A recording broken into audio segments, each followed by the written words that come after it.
India और Canada के बीच जो विवाद चल रहा है उसमें कनाडा को 85,000 करोड़ रुपए का शॉक लग सकता है।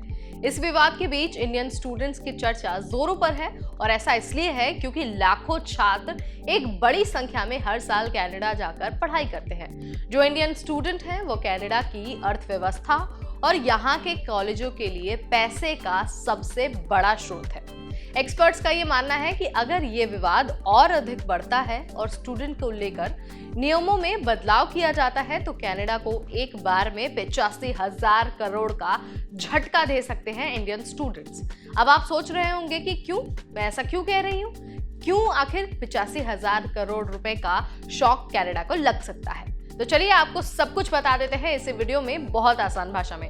हाय everybody, I am Neha Upadhyay and you all are watching NBT tech ed.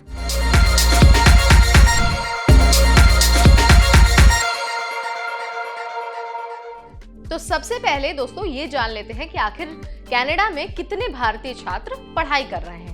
तो देखिए, भारत सरकार ने इस साल अगस्त में संसद सत्र के दौरान बताया था कि 13 लाख से ज्यादा इंडियन स्टूडेंट्स विदेशों में जाकर पढ़ाई कर रहे हैं। 2024 में विदेश में पढ़ने वाले भारतीय छात्रों की संख्या 13,35,878 है। 2023 में ये संख्या 13,18,955 थी, जबकि 2022 में 9,07,404 स्टूडेंट्स बाहर विदेश में जाकर पढ़ाई कर रहे थे। सबसे ज्यादा इंडियन स्टूडेंट्स कनाडा में ही पढ़ाई कर रहे हैं। यहाँ पर 4,27,000 भारतीय छात्र अभी वर्तमान में पढ़ रहे हैं। पिछले साल ये संख्या 3,50,000 के आसपास थी, लेकिन आप देख ही रहे हैं कि इस साल जो नंबर ऑफ स्टूडेंट्स हैं जो कनाडा में जाकर पढ़ाई कर रहे हैं उनमें एक बड़ा उछाल आया है। कनाडा में पढ़ने वाले लगभग 40% जो विदेशी छात्र हैं उनमें भारतीय हैं।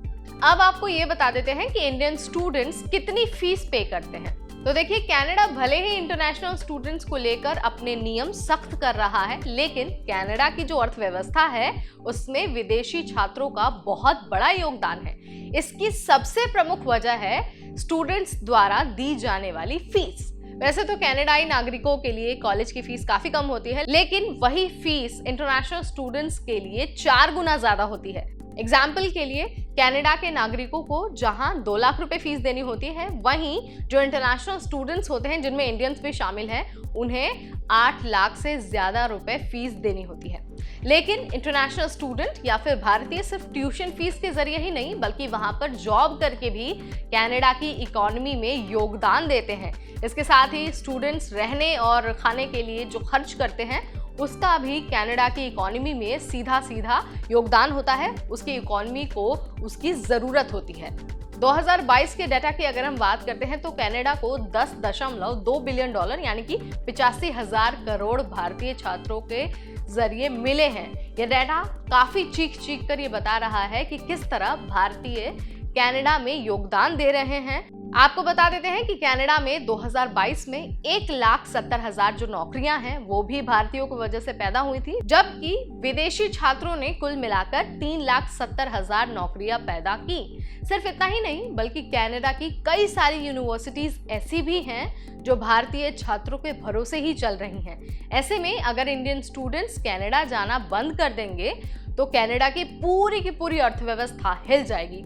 अगर भारत से एक भी छात्र कनाडा में पढ़ने के लिए जाना बंद कर दे तो उसकी अर्थव्यवस्था को कम से कम 85,000 करोड़ का झटका जरूर लगेगा, क्योंकि इतना पैसा भारतीय सिर्फ वहां पर रहने, खाने और पढ़ने के लिए खर्च कर देते हैं। तो अब आपको समझ में आ गया होगा कि ये जो 85,000 करोड़ की बात है मैं क्यों कह रही थी और उसके पीछे का रीजन क्या है।